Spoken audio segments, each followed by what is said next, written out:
नमस्कार. आपल्या सर्वांचं स्पार्कलिंग गोल्डन ओशन या स्पिरिच्युअल आणि मोटिवेशनल चॅनलमध्ये हार्दिक स्वागत.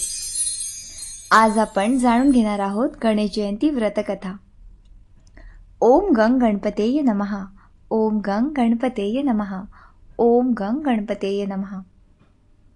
वक्रतुंड महाकाय सूर्यकोटी समप्रभ निर्विघ्नं कुरु मे देव सर्वकार्येषु सर्वदा. ओम गंग गणपतेय नमः. मित्रांनो, येत्या 1 फेब्रुवारी 2025 रोजी गणेश जयंती साजरी केली जाणार आहे. धर्मशास्त्रानुसार गणेश जयंतीला व्रतकथेचे श्रवण केल्याने भक्तांना पूजेचं पूर्ण फळ मिळते. त्यांच्या सर्व मनोकामना पूर्ण होतात. चला तर मग जाणून घेऊया गणेश जयंतीची व्रतकथा. पण त्या अगोदर जय गणेश जय गणेश जय गणेश देवा, माता जाकी पार्वती पिता महादेवा. तर चला, हिंदू धर्मात गणपतीला प्रथम पूजनीय मानलं जातं. कोणत्याही शुभ कार्याची सुरुवात ही श्री गणेश पूजनाने होत असते. आज 1 फेब्रुवारी 2025 रोजी गणेश जयंती साजरी केली जाणार आहे. धार्मिक मान्यतेनुसार या दिवशी गणपती बाप्पांचा जन्म झाला होता. माघ महिन्याच्या शुक्ल पक्षात येणाऱ्या विनायक चतुर्थीला तिलकुंद चतुर्थी असेही संबोधले जाते. धार्मिक ग्रंथानुसार गणेश जयंतीला व्रतकथेचे श्रवण केल्याने पूजेचं पूर्ण फळ मिळते. तेव्हा या दिवसाचे महत्त्व खास आहे. गणेश जयंती हा दिवस माघ महिन्यातील शुक्ल पक्षातील चतुर्थी तिथीला येतो. या दिवशी बुद्धीचा स्वामी गणपतीचा जन्मोत्सव साजरा केला जातो. या दिवशी तिलकुंद चतुर्थी असेही त्याला मानले जाते. माघ शुद्ध चतुर्थी या तिथीला गणेशाचे तत्व हे नेहमीच्या तुलनेत सहस्रपटीने कार्यरत असते असे मानले जाते. भाद्रपद महिन्यातील चतुर्थीप्रमाणेच माघ महिन्यातील चतुर्थीला पण तेवढेच महत्त्व आहे. या दिवशी गणपती बाप्पाला तिळांच्या लाडवांचा नैवेद्य दाखवला जातो.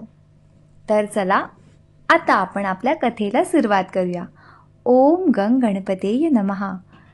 आपल्या सर्वांवर आपल्या लाडक्या बाप्पांची कृपा नेहमी राहो. तर चला, कथेला सुरुवात करूया. एके दिवशी माता पार्वती स्नानासाठी जात होत्या. तेव्हा त्यांनी महादेवाच्या सेवक नंदीला सांगितले की माझ्या परवानगीशिवाय कोणालाही आज सोडू नको. पार्वतीच्या आदेशानुसार नंदी खोलीबाहेर पहारा देत बसला. थोड्याच वेळात महादेव तेथे आले आणि आत जाण्याचा प्रयत्न केला, परंतु नंदीने महादेवाला रोखले. पार्वती मातेच्या आदेशानुसार तुम्हाला आत सोडता येणार नाही असे नंदीने महादेवाला सांगितले, परंतु तो आदेश इतरांसाठी आहे असं सांगून महादेव हे पार्वती मातेच्या खोलीत शिरले. महादेव खोलीत आल्यानंतर माता पार्वतीने त्यांना विचारले, नंदीने तुम्हाला अडवलं नाही का? त्यावर महादेव म्हणाले, तो माझा एकनिष्ठ भक्त आहे. तो माझ्या आदेशांचे पालन करतो. हे ऐकून माता पार्वती विचारात पडल्या. माता पार्वतीने विचार केला, आपल्यालाही असा एक गण असावा जो स्वतःच्या बुद्धीने विचार करून निर्णय घेईल. तसेच तो धाडसी आणि पराक्रमीही असेल. गण बनवण्यासाठी माता पार्वतीने अंगावर लावलेले उटणे आणि हळदीच्या मळापासून एक मूर्ती तयार केली. पार्वतीने दिव्य मंत्रांनी त्या मूर्तीत प्राण फुकले आणि ती मूर्ती एका सुंदर बालकात रूपांतरित झाली. माता पार्वती त्या बालकाला निहाळत होती आणि तो बालक माता पार्वतीला बिलगला आणि आईच्या प्रेमाने पार्वतीच्या डोळ्यात आनंद अश्रू आले. बाल गणेश आईच्या गुणांप्रमाणे तेजस्वी आणि बुद्धिमान होता. एके दिवशी पार्वती स्नानासाठी जात असताना ती बाल गणेशाला म्हणाली, आजपासून तू माझा पुत्र आहेस. गौरीपुत्र बाल गणेश, तू माझा लाडका पुत्र आहेस. त्यामुळे मी जे सांगेल ते तू पालन करावे लागेल. बाल गणेशाने आईचे शब्द ध्यानपूर्वक ऐकले. पार्वती म्हणाली, मी स्नानासाठी आत जात आहे. तू दरवाजात उभा राहा. कोणालाही आत येऊ देऊ नकोस. बाल गणेशाने वचन दिले आणि दरवाजावर पहारा देऊ लागले. काही वेळात महादेव आले. त्यांनी एक लहान बालक दरवाजासमोर उभे आहे असे बघितले. महादेव आत जाण्याचा प्रयत्न करत होते, पण बाल गणेशाने त्यांना थांबवले आणि म्हणाले, तुम्ही कोण आहात? तुम्ही आत जाऊ शकत नाही. मी येथे द्वारपाल आहे. महादेव आश्चर्यचकित होऊन म्हणाले, अरे बालका, मी सर्व गणांचा स्वामी आहे. मी शिवशंकर आहे. तुमची पार्वती माता माझी पत्नी आहे. त्यामुळे मी आज जाऊन त्यांना भेटू शकेन. त्यावर बालगणेश उत्तरले, माझ्या मातेने मला जे सांगितले आहे ते मी पालन करत आहे. मी तिच्या आदेशाचे पालन करतोय. महादेव बालगणेशाच्या वागण्यावर चकित होते, पण ते चिडले आणि त्यांनी पुन्हा सांगितले, मला आज जाऊ दे, तू मला अडवू शकत नाही. पण बालगणेश मागे हटायला तयार नव्हता. बालगणेशाचा हट्ट पाहून महादेवाला राग अनावर झाला. त्यांनी तिसरा डोळा उघडला आणि महादेव संतप्त झाले. एक लहान बालक आपल्या पत्नीला भेटण्यापासून रोखत आहे हे त्यांना सहन झाले नाही. रागाच्या भरात महादेवांनी आपले त्रिशूल उगारले आणि बालगणेशाचे डोके देहापासून वेगळे केले. बालगणेशाचे डोके दूर फेकले गेले. माता पार्वती बाहेर आल्या आणि त्यांनी बालगणेशाचा निर्जीव देह त्यांच्या डोक्याशिवाय पाहिला.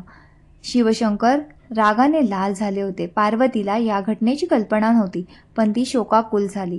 ती महादेवांशी बोलली, तुम्ही हे काय केले? बालगणेश माझा पुत्र होता. मी त्याला एका मूर्तीतून निर्माण केले होते. मला तो जिवंत पाहिजे. पार्वतीने रागाने आणि दुःखाने महादेवांना धमकी दिली की तुमच्याकडे काही उपाय नसेल तर मी या सृष्टीला भस्मसात करेन.